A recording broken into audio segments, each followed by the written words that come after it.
Our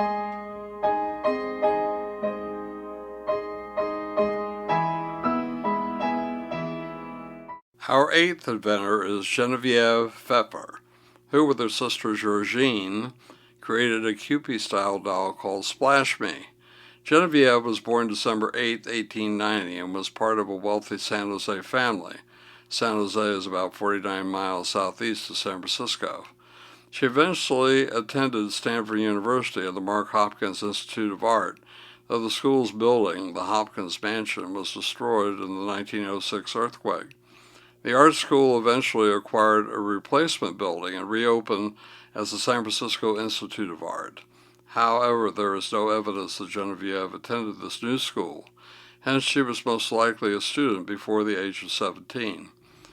By the 1910 census, Genevieve continued to live in San Jose on South First Street and was listed as dwelling with her widowed mother, Genevieve Pfeffer, born in Germany. In the census, the younger Genevieve was shown as an artist, and her industry was noted as instructor.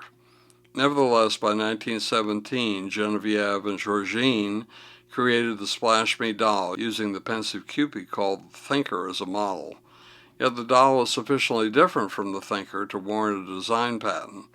In the design, the doll rests her head on a fist tucked beneath each cheek, while in the figure the hands are folded together under her chin. On December 23, 1918, Genevieve Pfeffer filed an application for a design, patent D0053153, designed for a doll, and the patent was issued April 1, 1919. Genevieve's name is the only one shown for the creation, probably indicating that she was most responsible for the design. The following shows the main body of the patent. Next is the patent drawing. One reference indicated the Splash Me box contained the 3.5-inch doll, showed a 1918 copyright by Genevieve Pfeffer, and provided the design patent number.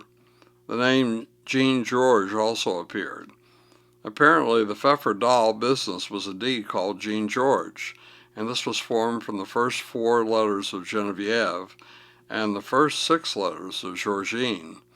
Also, the 1918 dolls sold with silk kerchiefs and mohair wigs, so they were made from flesh-tinted bisque. A photo of a Splash Me doll is shown next. At any rate, Genevieve arranged to have George Borgfeldt and Company of New York distribute her dolls, and the Pfeffer business was off and running. The doll was first offered for sale in Santa Cruz, California, and the product was quite well received. Amazingly, from April 1918 through June 1919, about 360,000 Splash Me dolls were sold, with total sales of over $500,000. This information was made available during a 1920 patent infringement lawsuit that Genevieve Pfeffer brought against the Western Doll Manufacturing Company. Unfortunately, the details are a bit murky, but Genevieve did indeed prevail. However, the dolls also gained the attention of some well-known people.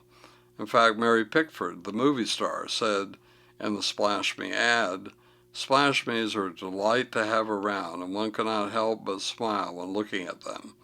However, the Splash Me doll design went on to be manufactured as party favors, children's books, and postcards. Yet Genevieve did not continue with her doll business and instead married, in 1921, George H. Warfield, bank president of the Healdsburg Savings Bank, also Healdsburg National Bank. Healdsburg is about 70 miles northwest of San Francisco. He had been the bank president since at least 1917. The building still existed in 2016, and the following photo shows how it appeared. The building now houses other businesses, for example, the Harris Gallery and a clothing store. George Warfield was born on June 10, 1869 in New York, so he was 21 years Genevieve's senior. Furthermore, in 1896, George married Harriet Warfield, though she died in 1917. However, when George's second wife, Genevieve, came to Healdsburg, she entered a small-town world much different from her San Jose, California roots. Yet the new Mrs. George H. Warfield eventually became a civic leader and was quite active in social circles. I learned that she threw lavish parties and lived in the largest house in town, the old Matheson house. She was also very proud that her husband was the bank president and did tend to put on airs. In addition, she was always impeccably dressed, but did seem to like the appellation Jean instead of Genevieve. Furthermore, she was a friend of artist and inventor Grace Hudson of Ukiah, and they even hooked a rug together. Nevertheless, Healdsburg did not have the social activities of the 21st century, so Genevieve and her husband were definitely big fishes in a small pond. George was a member of the Bohemian Club, located in San Francisco at Monte Rio, 23 miles southwest of Healdsburg. The club is still in existence, although there is some connection to the arts.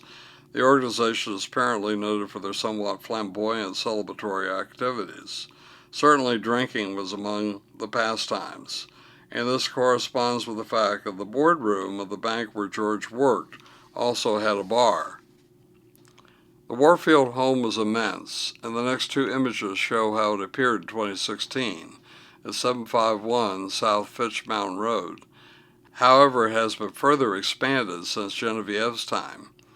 Genevieve was also a friend of movie star Janet Gaynor, lived 1906-1984, had success in the original A Star is Born, and Gaynor visited the Warfield home more than once. The locals were somewhat impressed by this, and such occasions were sometimes written about in the local papers. See one occasion in the next image. In 1930, Genevieve took a trip to Honolulu, Hawaii, left February 20, 1930, and arrived March 4, 1930. And it is possible that both George and Genevieve were traveling together.